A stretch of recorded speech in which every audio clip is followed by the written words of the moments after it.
ICC যদি আশা করে আমরা আমাদের শ্রেষ্ঠ বোলারকে বাদ দিয়ে আমরা ক্রিকেট টিম করব, আমাদের যারা সমর্থক আছে তারা বাংলাদেশের জার্সি পরতে পারবে না, আর আমরা ক্রিকেট খেলার জন্য বাংলাদেশের নির্বাচন পিছিয়ে দিব, এর চেয়ে উদ্ভট, অবাস্তব, অযৌক্তিক কোনো প্রত্যাশা হতে পারে না।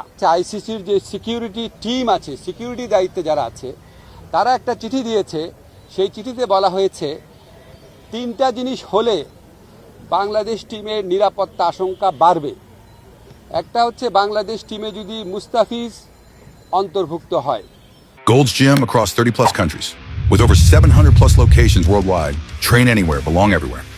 2 হচ্ছে বাংলাদেশ যে দলের যে সমর্থকরা আছে ওনারা যদি বাংলাদেশের জাতীয় যে জার্সি আছে, আমাদের ন্যাশনাল জার্সি আছে, এটা পরে যদি ঘোরাফেরা করে।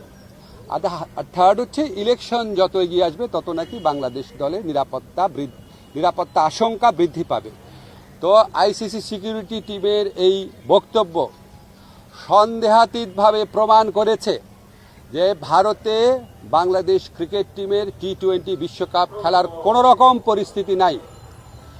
আইসিসি যদি আশা করে আমরা আমাদের শ্রেষ্ঠ বোলারকে বাদ দিয়ে আমরা ক্রিকেট টিম করব, আমাদের যারা সমর্থক আছে তারা বাংলাদেশের জার্সি পরতে পারবে না, আর আমরা ক্রিকেট খেলার জন্য বাংলাদেশের নির্বাচন পিছিয়ে দিব, এর চেয়ে উদ্ভট, অবাস্তব, অযৌক্তিক কোনো প্রত্যাশা হতে পারে না। আমরা মনে করি ভারতে যে উগ্র সাম্প্রদায়িক পরিস্থিতি বিরাজ করছে এবং বাংলাদেশ বিদ্বেষী যে পরিবেশ বিরাজ করছে, বিশেষ করে গত 16 মাস ধরে বাংলাদেশ বিদ্বেষী যে অব্যাহত ক্যাম্পেইন চলেছে, এটার প্রেক্ষিতে বাংলাদেশের পক্ষে ভারতে ক্রিকেট খেলা অসম্ভব ব্যাপারে পরিণত হয়েছে। মুস্তাফিজের পর্ব এবং এরপরে আপনাদের যে চিঠির কথা বললাম সেটার মাধ্যমে এটা সন্দেহাতীতভাবে প্রমাণিত হয়েছে। আমরা মনে করি ক্রিকেট খেলার উপর কারো কোনো মনোপলি থাকা উচিত না।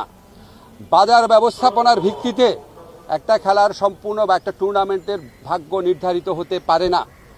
আইসিসি যদি সত্যি গ্লোবাল অর্গানাইজেশন হয়ে থাকে আর আইসিসি যদি ভারতের কথায় উঠে আর না বসে, তাহলে অবশ্যই আমাদের T20 বিশ্বকাপে খেলার সুযোগ শ্রীলঙ্কাতে দেওয়া উচিত। এই প্রশ্নে আমরা কোনো রকম নতি স্বীকার করব না। আমরা ইন্ডিয়ার কথা বলছি, আমরা তো কলকাতা বলি নাই। সো আমাদের বক্তব্য, যদি আপনার কলকাতার থেকে চেঞ্জ করে অন্য ভেন্যুতে দেওয়া যায়, শ্রীলঙ্কায় দেওয়া যায়, কোনো সমস্যা না। আমি পত্রিকায় দেখলাম, আমি জানি না সত্যি নাকি মিথ্যা, পাকিস্তান নাকি আমাদের টুর্নামেন্টগুলো আয়োজন করার প্রস্তাব দিয়েছে। পাকিস্তানে করেন, কোনো সমস্যা নাই। সংযুক্ত আরব আমিরাতে করেন, কোনো সমস্যা নাই। কিন্তু যেখানে আমাদের দলের একটা প্লেয়ারকে খেলার পরিবেশ নাই, এই উগ্র সাম্প্রদায়িক শক্তির কাছে মাথা নত করে ভারতের জাতীয় ক্রিকেট বোর্ড, ন্যাশনাল একটা অথরিটি, তারা যখন বলে তাকে এখানে খেলানো না হোক, এর চেয়ে বড় প্রমাণ আর কি আছে?